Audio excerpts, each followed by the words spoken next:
गौरव गोगोई।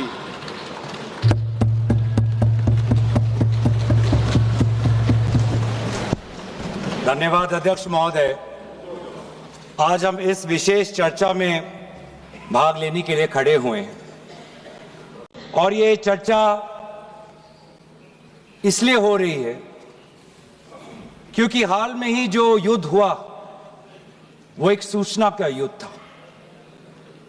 एक प्रकार से हम पड़ोसी देश और दुनिया भर को सच्चाई की सूचना देना चाहते थे और कुछ ऐसे ताकत थे, ऐसी शक्तियां थी जो भ्रम का सूचना सारे देश में, सारे दुनिया में फैला रहे थे। और इसीलिए इस चर्चा का विशेष मांग यह है कि आज सच्चाई सदन में आनी चाहिए। सच्चाई पहलगाम की आनी चाहिए, सच्चाई ऑपरेशन सिंदूर की आनी चाहिए, सच्चाई विदेश नीति की आनी चाहिए। और यही आज हमने सूचना का जो युद्ध की बात हम कर रहे हैं वो आज हमने आदरणीय राजनाथ सिंह के भाषण में सुना। बहुत से सूचनाएं दी उन्होंने, बहुत से जानकारी दी, लेकिन रक्षा मंत्री होने के नाते ये नहीं कहा कि पहलगाम में दहशतगर्द कैसे आए। ये नहीं कहा कि बेसारन में जहां पर 1000 लोग जाते हैं, खुशियां मनाते हैं, कैसे 5 दहशतगर्द वहां पर जाकर 26 लोगों की गोलियों से छलनी करते हैं। ये बात, ये सूचना रक्षा मंत्री ने नहीं दी। यही है सूचना का युद्ध कि इतनी जानकारी देते हैं कि कभी कभी सवाल पूछना भी भूल जाते हैं। और आज ये है हमारे विपक्ष का कर्तव्य कि हम सवाल पूछेंगे देश हित में, राष्ट्र हित में। आज देश ये जानना चाहता है कि वो 5 दहशतगर्द कैसे घुसे और उन दहशतगर्दों का भी मकसद था। पाकिस्तान से आए हुए वो दहशतगर्दों का क्या मकसद था? उनका मकसद था कि जम्मू कश्मीर की अर्थव्यवस्था को तनाव करना, विनाश करना। उनका मकसद था कि भारत देश में एक सांप्रदायिक वातावरण का जन्म देना। उनका मकसद यह था कि भारत और पाकिस्तान का एक हाइफिनेशन होना, यह था उनका मकसद। लेकिन सर, मुझे दुख है कि आज राजनाथ सिंह जी ने सैनिकों की बात तो की, लेकिन जो हमारे भारत की जो आवाम है, जो जनता है, जो उन्होंने पाकिस्तान के दहशतगर्दों का पूरी जो मंशा है उस पर उन्होंने पूरा नकारा और हम एकजुट रहे। हम, मुझे भारतीय होने का गर्व है। हमने देखा बेसारन में कि किस प्रकार से जम्मू और कश्मीर के लोगों ने पूरे देश भर से आए हुए जितने भी पर्यटक थे उनकी मदद की। हमने ये देखा कि किस प्रकार से देश भर के जो पर्यटक जो जम्मू कश्मीर में थे उन्होंने अपने जम्मू कश्मीर के भाइयों को धन्यवाद दिया। हमने ये भी देखा कि कैसी एक विधवा हिमांशी नरवाल ने कहा कि मैं नहीं चाहती कि मेरे जो पति जिसको लेके आज राजनीति हो रही है उसके शव पर देश में हिंदू मुसलमान की राजनीति हो, मैं नहीं चाहती। यह है हमारे देश की संस्कृति और यह था मंशा पाकिस्तान का। और मैं ये भी गर्व महसूस करता हूं कि सारे विपक्षी राजनीति दल हम सब एकजुट होकर, राहुल गांधी जी ने एक साफ साफ कहा कि हम सरकार के साथ हैं और सरकार को पाकिस्तान को एक ठोस मजबूत कदम देना ही पड़ेगा। लेकिन देश ये भी जानना चाहता है, वे 26 लोग जो जिनके परिवारों में आज कोई गुजर गया, वे ये भी जानना चाहता है कि 100 दिन गुजर गए और वे 5 दहशतगर्दियों को यह सरकार पकड़ नहीं पाई।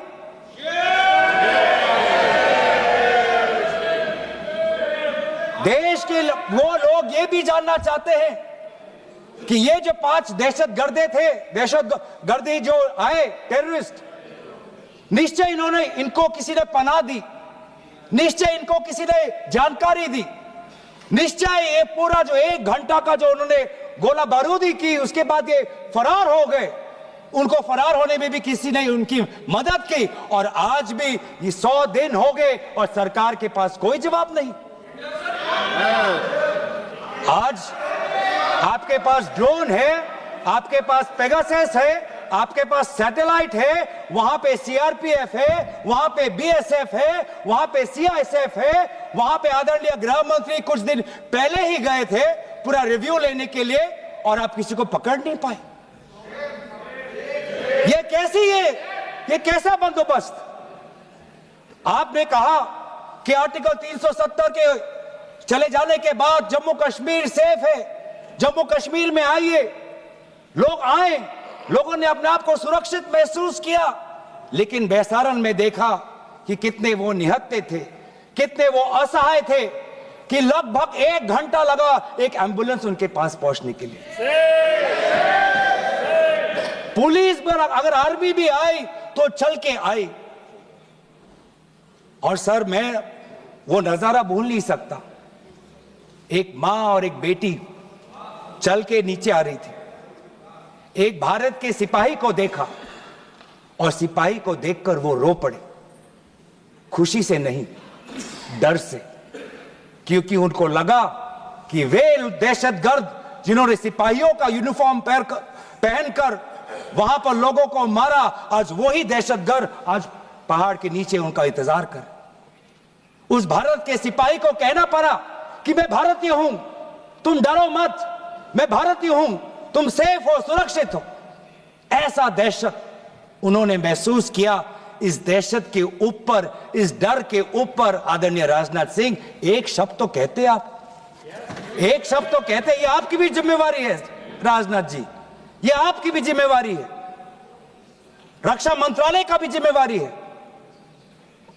बार बार हम ये देख रहे हैं सर कि आदरणीय गृह मंत्री जाते हैं, कहते हैं कि बहुत अच्छा बंदोबस्त हो गया है, टेररिज्म के हमने उनकी रीढ़ की हड्डी तोड़ दी, तब भी उरी होता है, तब भी बालाकोट, तब भी पुलवामा होता है, तब भी पहलगाम होता है। अंत में जाके जिम्मेवारी कौन लेता है? जम्मू कश्मीर के लेफ्टिनेंट गवर्नर नहीं। अगर जिम्मेवारी किसको लेनी पड़ेगी तो आदरणीय गृह मंत्री आपको लेनी पड़ेगी, नैतिक जिम्मेवारी आपको लेनी पड़ेगी। आप लेफ्टिनेंट गवर्नर के पीछे नहीं छुप सकते, आप लेफ्टिनेंट गवर्नर के पीछे ये केंद्र सरकार नहीं छुप सकती, क्योंकि गृह मंत्री खुद वहां पे थे कुछ ही हफ्ते पहले, खुद उन्होंने सिक्योरिटी का रिव्यू लिया कि आपके पास जानकारी नहीं थी।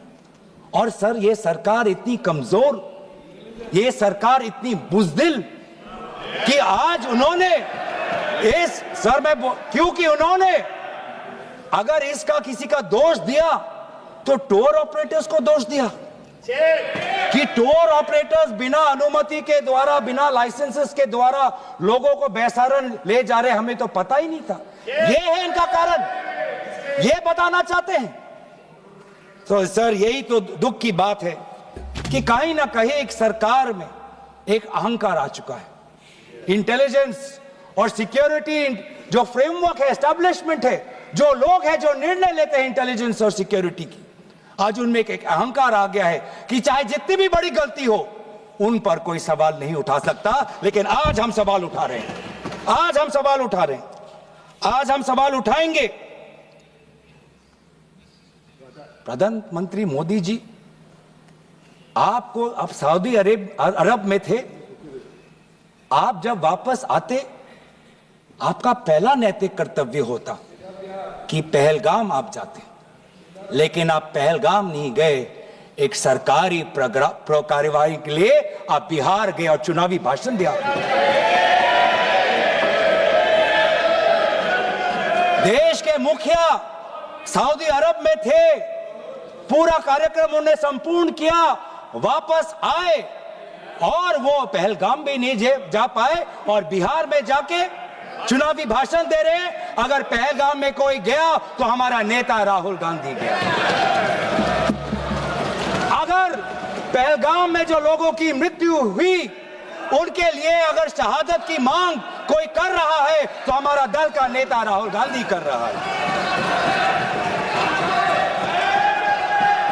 राहुल गांधी जी बदामी के कंटोनमेंट में गए। सर मैं बोलूं? Sir house in order. Sir house in order में sir house is not in order में रहेगा सर। टाइम लेकिन आप तथ्यों पे बोले, गलत सूचनाएं नहीं दे सदन में, गलत सूचनाएं नहीं मत दे। हम बोलिए इसके ऑर्डर में लाइए सर। कोई सदन में गलत तथ्य नहीं रख सकते आप। सर मैं बोलूं सर कैमरा आएगा मेरे पे। धन्यवाद। आदरणीय अध्यक्ष महोदय, अब बात आती है ऑपरेशन सिंदूर की। आज मैं राजनाथ सिंह जी का भाषण सुन रहा था। मुझे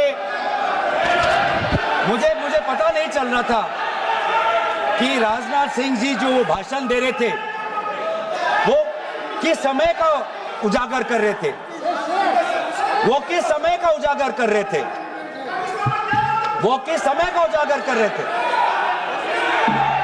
क्या वो 2016 के बाद क्या उन्होंने ये नहीं कहा कि हम घुस के मारेंगे और पाकिस्तान को आज वो उनका जो भी टेररिस्ट इंफ्रास्ट्रक्चर है उसको खत्म कर देंगे?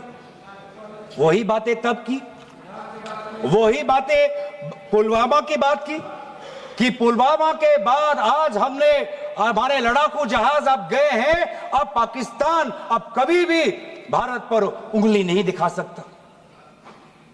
और उसके बाद आज दोबारा वही बातें कर रहे हैं। कि हम घुस के मारे, हमने ये किया, फलाना किया।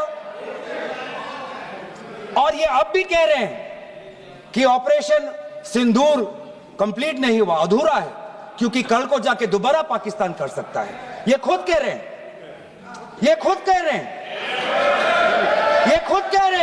कि इसके पश्चात भी पाकिस्तान कल को जाके कर सकता है। तो ये कैसा, ये जो सफल कैसे हुआ? फिर क्या सफल हुआ? आज ये खुद कह रहे हैं कि हमारा मकसद युद्ध का नहीं था। हम पूछना चाहते क्यों नहीं था, होना चाहिए था। आज उन्होंने खुद कहा कि हमारा मकसद जमीन लेने का नहीं था। क्यों नहीं था? पाकिस्तान ऑक्यूपाइड कश्मीर अगर आज नहीं लेंगे तो कब लेंगे? ये इन्होंने खुद कहा कि हमारा मकसद था टेररिस्ट के इंफ्रास्ट्रक्चर पर आक्रमण करना। तो क्या हमने उरी के समय नहीं किया? क्या हमने पुलवामा के समय नहीं किया?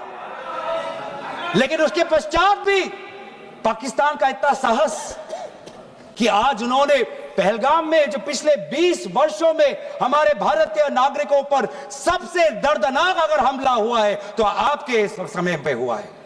आपके समय में उरी हुआ, आपके समय में पुलवामा हुआ और आपके समय में आज पहलगाम हो रहा है। कुछ बातों का उजागर किया, कुछ किताबों का भी उजागर किया। ये नई प्रक्रिया है सर। हर चर्चा में आदरणीय भाजपा के नेता एक किताब उठा लेते हैं, जानकारी दे रहे थे। हमें नहीं सर, ब्लूमबर्ग को क्या जानकारी दिया, मैं पूरा पढ़ लेता हूं without editing. What is important, क्या जरूरी, हिंदी में अनुवाद करने की कोशिश भी करता हूं, मत करो। क्या ये जरूरी नहीं कि जेट गिरे, पर क्यों गिरे, क्या गलतियां हुई, वो महत्वपूर्ण है। संख्या महत्वपूर्ण नहीं सर। 35 ही राफेल है देश में, 35 ही राफेल है। अगर उनमें से कुछ गिरे भी तो देखिए सर, मुझे तो लगता है कि बहुत बड़ी क्षति हुई।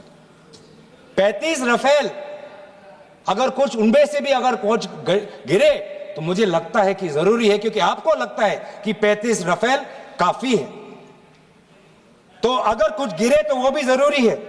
और उन्होंने उसके बाद ये कहा कि ये बात अच्छी है कि हमने अपनी गलतियों को समझा, उसको सुधरा और 2 दिन बाद हमने अपने जेट को उड़ाए और दूर से हमने आक्रमण किया। सर, ये मैं थोड़ी जानकारी चाहूंगा। हमारे पास जो हमें संदेश मिलता है कि दुनिया के सबसे बढ़िया और बेहतरीन लड़ाकू जहाज हमारे पास है, सबसे बेहतरीन पायलट हमारे पास है, तो सीडीएस को ऐसा क्या कहना पड़ा, ऐसा क्या परिस्थितियां हैं कि हमारे पायलट हमारे लड़ाकू जहाज क्लोज रेंज में नहीं जा सकते, उनको दूर से ही फायर करना पड़ता? ये क्या है? ये क्या पाबंदी है? ऐसी ये क्या पाबंदी है कि सीडीएस को ये कह रहे हैं कि हमारे लड़ाकू जहाज ने पहले दिन गलतियां की, गलतियां हमने सुधारी और दूर से हमने आक्रमण किया? क्या हम पास से नहीं कर सकते? ये जानकारी हमें दे। हम ये जानना चाहते हैं कि lieutenant general Rahul R Singh ने सदन के अंदर नहीं, सांसदों को नहीं, राजनीतिक दलों के फ्लो लीडर्स को नहीं, फिक्की में जाके कहा, क्या कहा उसका भी मैं हिंदी में अनुवाद करता हूं कि पाकिस्तान तो सिर्फ फ्रंट पे था और पाकिस्तान के पीछे चाइना उनके पूरी तरीके से समर्थन कर रहा है। ऐसी कोई आश्चर्य की बात नहीं होनी चाहिए, क्योंकि पिछले 5 वर्षों में लगभग 80% मिलिट्री हार्डवेयर पाकिस्तान को सब पूरा चाइना से मिल रहा है। तो सर, मैं आज पूछना चाहूंगा आदरणीय राजनाथ सिंह जी से, जो सरकार चीन को लाल आंख दिखाने की बात करती है, एक बार भी आपने चीन का उजागर अपने भाषण में क्यों नहीं किया? आर्मी कर रही है,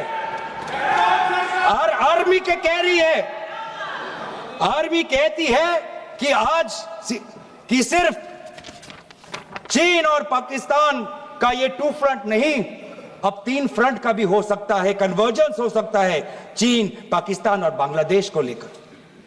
लेकिन मैं सरकार को याद दिलाना चाहूंगा कि ये जो 2 फ्रंट की जो बात थी, इस बात की शुरुआत किसने की थी? इस बात की चेतावनी किसने दी थी? इस बात की चेतावनी इसी सदन में हमारे दल के नेता राहुल गांधी जी ने दी थी। और यही हम जानना चाहते हैं, यही हम जानना चाहते हैं कि आज जो युद्ध हुआ, इसमें पाकिस्तान को चीन से कितना समर्थन मिल रहा है। हम सेना से नहीं, आज हम आदरणीय राजनाथ सिंह जी से और प्रधानमंत्री मोदी जी से जानना चाहते हैं।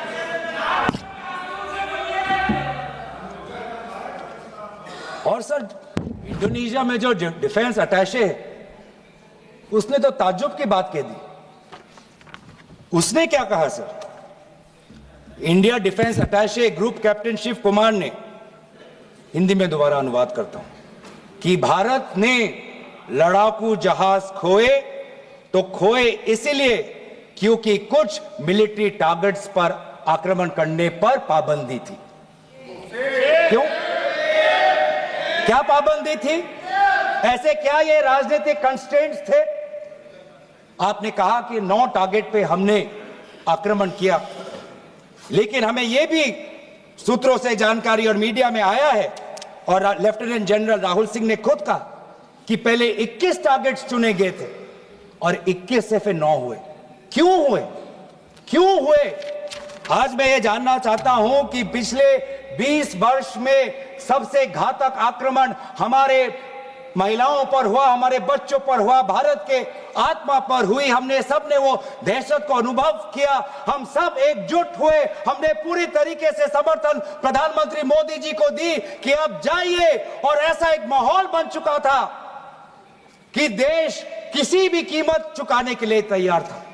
पूरा देश प्रधानमंत्री मोदी जी के साथ था, विपक्ष प्रधानमंत्री मोदी जी के साथ था, और अचानक 10 मई के दिन पे हमारे राष्ट्रदूत कहते हैं कि हम पाकिस्तान पर हमला करेंगे, और शाम के 10 मई को सूचना आती है कि पाकिस्तान के साथ अब युद्ध पर हम परिणाम दे रहे हैं, सीज फायर हो गया।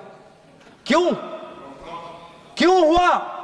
हम आदरणीय प्रधानमंत्री मोदी जी से जानना चाहते थे, अगर पाकिस्तान वाकई में अपने घुटने टिकने के लिए तैयार था तो आपने क्यों रुका, आप क्यों रुके और किसके सामने आप झुके, किसके सामने आपने सरेंडर किया, किसके सामने आपने सरेंडर किया? वो अमेरिका के राष्ट्रपति जो 26 बार आज कह चुके हैं कि व्यापार को लेकर उन्होंने भारत और पाकिस्तान को सतर्क किया और दोनों को मजबूर किया कि वो इस जंग को छोड़े। 26 बार। आज राष्ट्रपति ट्रंप खुद कहते हैं कि 5-6 जेट गिरे हैं। एक एक जेट करोड़ करोड़ अरब अरब रुपयों का है, मिलियंस एंड मिलियंस का है। इसलिए हम जानना चाहते हैं, आज हमें स्पष्ट रूप से आदरणीय राजनाथ सिंह जी बताएं, देश पर विश्वास करें, देश में वो साहस है सच्चाई सुनने की। आज आप बताएं कितने लड़ाकू जहाज गिरे? हमारे में वो साहस है, क्योंकि ये सूचना, ये सच्चाई सिर्फ देश के नागरिकों के लिए नहीं, ये सूचना, ये सच्चाई हमें देश के जवानों को भी देना है। आज उनसे भी झूठ कहा जा रहा है, उनके बीच में भी भ्रम फैलाया जा रहा है। हम उनकी जो सच्चाई है आज हम सदन के अंदर लाना चाहते हैं। और सर, बात में आती है विदेश नीति की। किस मुंह से हम कहें कि विदेश नीति आज सफल हुआ है? किस मुंह से कहें? ये आदरणीय राजनाथ सिंह जी, शंगीला में जो डायलॉग हुआ, उस डायलॉग में जो ड्राफ्ट जो आया, जिसको भारत सरकार ने नकारा, वो ड्राफ्ट बनाने में हमारे ही कुछ सहयोगी देश थे, जिनका नाम मैं नहीं लेना चाहूंगा। लेकिन ऐसे देश जिसको हम परंपरागत दोस्त हम मानते हैं, ट्रेडिशनल एलाइज मानते हैं, आज उन्होंने भी इंडिया और पाकिस्तान को हाइफेनेट कर दिया। और आप ये शब्दों के खेल से आप खुश हो कि ब्राजील के डॉक्यूमेंट में पाकिस्तान, ये जम्मू कश्मीर का, पाकिस्तान का भी नहीं, ब्राजील के डॉक्यूमेंट में सिर्फ जम्मू कश्मीर में जो दहशतगर्दी हुई उसी की निंदा हुई, पाकिस्तान की निंदा नहीं हुई। पर आप उससे खुश हो? अगर आप उससे खुश हो तो मैं जानना चाहूंगा, जो $1 बिलियन का आर्थिक सहायता IMF ने दिया पाकिस्तान को, उस पर आपको क्या कहना है? हम जानना चाहेंगे, जो ADB, एशियन डेवलपमेंट बैंक से 800 मिलियन का आर्थिक सहायता जो मिलेगा पाकिस्तान को, आज आप भारत उस पर क्या रवैया? वर्ल्ड बैंक का जो $40 मिलियन आ रहा है, और ये पैसा किसको जाएगा सर? पाकिस्तान की नेतृत्व उनकी जनता या उनकी चुनी हुई सरकार नहीं, पाकिस्तान की सरकार का जो रिमोट कंट्रोल है वो पाकिस्तान की सेना के पास है। तो ये सारा पैसा वहीं जाएगा जहां पर हमने मिसाइल गिराई। तो क्या इतना भी हम नहीं कर पाए? क्या इतना भी ताकत नहीं? क्या इतना भी विश्व गुरु में लोगों का विश्वास नहीं, देश अंतर्राष्ट्रीय नेताओं का विश्वास नहीं कि IMF का एड ना जाए पाकिस्तान के पास, वर्ल्ड बैंक का एड ना जाए पाकिस्तान के पास, ADB का एड ना जाए पाकिस्तान के पास? आप में इतना भी ताकत नहीं कि एक देश ने पाकिस्तान को टेरर स्टेट का दर्जा नहीं दिया। एक देश ने आज FATF, financial action task force में, जिससे बहुत नियंत्रण पाकिस्तान पे पड़ती थी, आज उससे वो 2022 में निकल आई ग्रे लिस्ट में। क्या वो डालेंगे? तो इसीलिए आज हम ये मांग करते हैं कि सरकार, अब डरिए मत, सच्चाई से डरिए मत। उस दिन भी देश सरकार के साथ दहशतगर्दी के खिलाफ खड़ा था, विपक्षी दल सरकार के साथ खड़े हैं, और आज भी दहशतगर्दी के खिलाफ सच्चाई के पक्ष में देश और विपक्ष आज सरकार के साथ। आप हमें अपना दुश्मन ना समझे, हम सरकार के दुश्मन नहीं हैं, हम अपने देश के पक्ष में बोल रहे हैं, जवानों के पक्ष में बोल रहे हैं। पर आप हमें कृपया सच्चाई देने का हमें वो सम्मान दीजिए। सच्चाई सुनने का अधिकार हमारा है, और जितने बार आप झूठ और भ्रम फैलाएंगे, हम उतनी बार आपको पूछते जाएंगे कि आपने क्या किया। और इसीलिए आज मैं खड़ा हूं, अपेक्षा बहुत की थी कि पहलगाम का उजागर होगा, आदरणीय गृह मंत्री नैतिक जिम्मेवारी लेंगे, राष्ट्रीय सुरक्षा सलाहकार नैतिक जिम्मेवारी लेंगे और प्रधानमंत्री मोदी जी कहेंगे क्यों उन्होंने ऑपरेशन सिंदूर जो अंतिम अंजाम था, हमें तो मीडिया में सुनते हुए ऐसा लगा कि हम कराची में उठेंगे। मीडिया में हमारे भारत की मीडिया जो जिनको सूचना आपसे ही मिलती है, उनका ये सुनने में लगा कि आज तो हम फतह करके ही रहेंगे, लेकिन पता चला कि नहीं, कहीं ना कहीं हमारे पैर डगमगा गए और जो अंतिम परिणाम था उससे पीछे हम हट गए। हमें पीछे नहीं हटना, हमें आगे बढ़ना है सच्चाई के साथ, लोकतंत्र के पक्ष में। इन्हीं बातों के साथ मैं अपना पक्ष समाप्त करता हूं। धन्यवाद। जय हिंद।